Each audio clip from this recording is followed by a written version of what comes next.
Kita sudah menuju ke Makassar, menuju Syekh Yusuf.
Berada di kompleks pemakaman Raja Goa, dan ini dua kuburan guru Syekh Muhammad Yusuf yang dikenal dengan Syekh Yusuf yang sampai menyiarkan Islam sampai ke daerah Afrika.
Madrasah Sanawiyah Negeri 2 Majene, tanggal 16 April tahun 2022, telah mengunjungi makam Syekh Yusuf Al-Makassari.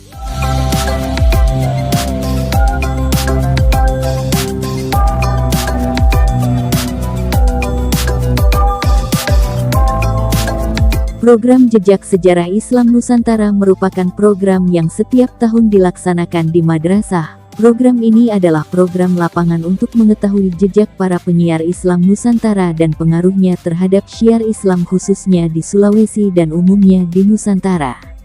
Kali ini Madrasah Sanawiyah Negeri 2 Majene mengunjungi salah satu tokoh Islam yang paling berpengaruh di Sulawesi. Beliau bernama Syekh Yusuf Al-Makassari. Pemberangkatan sebanyak 30 siswa yang ikut dalam misi religius di Kota Daeng, dikomandoi langsung Kepala Madrasah, Sahid, SPD. Kegiatan lapangan madrasah penuh dengan decak kagum orang tua siswa, mengingat anaknya yang ikut ambil bagian dalam kegiatan tersebut merupakan misi pengetahuan lapangan yang tentu mereka tidak punya pengalaman sebagaimana yang sekarang anaknya jalani. Tutur salah seorang ibu yang mengaku mengantar anaknya, sebut saja namanya Sumarni.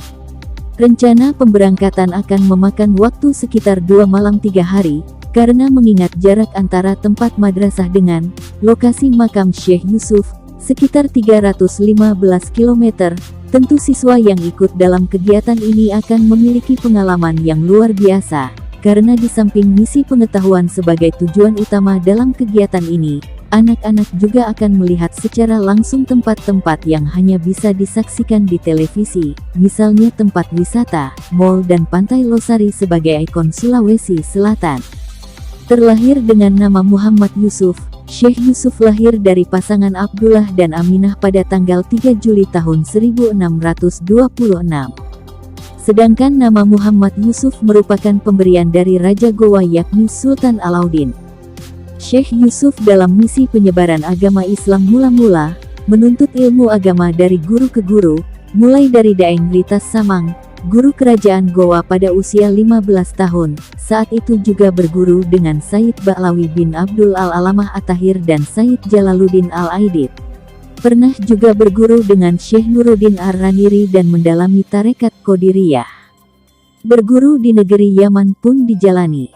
Saat itu Syekh Yusuf berguru dengan Syekh Abdullah Muhammad bin Abde Al-Baki hingga ke Damaskus dengan Syekh Abu Al-Barakat Ayub bin Ahmad bin Ayub Al-Khalwati Al-Quraisy. Syekh Yusuf menikah dengan putri Sultan Gowa dan sempat pindah ke Banten setelah Kesultanan Gowa kalah perang terhadap Belanda. Kemudian menjadi mufti di Banten. Dengan hadirnya Syekh Yusuf di Banten, menjadikan Banten merupakan pusat pendidikan agama Islam. Tapi sayangnya Syekh Yusuf tertangkap dan diasingkan di Sri Lanka oleh pasukan Belanda pada tahun 1684, setelah kekalahan pasukan Sultan Ageng Tirtayasa pada tahun 1682. Diasingkannya Syekh Yusuf di Sri Lanka tidak pernah mengurungkan niatnya untuk menyebarkan agama Islam. Dakwah di Sri Lanka seakan-akan menjadikan Syekh Yusuf menjadi sosok seorang tokoh yang mudah diterima masyarakat. Ratusan murid didapatkan dan kebanyakan dari India Selatan.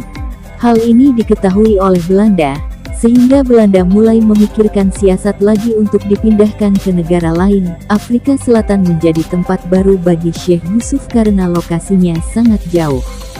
Hijrahlah Syekh Yusuf di Afrika Selatan pada tahun 1693. Tak jauh beda dengan India, negara ini juga merupakan negara yang juga menerima hadirnya Syekh Yusuf sebagai seorang dai besar. Hingga mantan Presiden Nelson Mandela pun menyebut Syekh Yusuf sebagai salah seorang putra Afrika terbaik. Kemudian Syekh Yusuf akhirnya meninggal pada tanggal 23 Mei tahun 1699. Demikian jejak sejarah Islam ke makam Syekh Yusuf Al-Makassari di Jalan Syekh Yusuf Gowa, Sulawesi Selatan.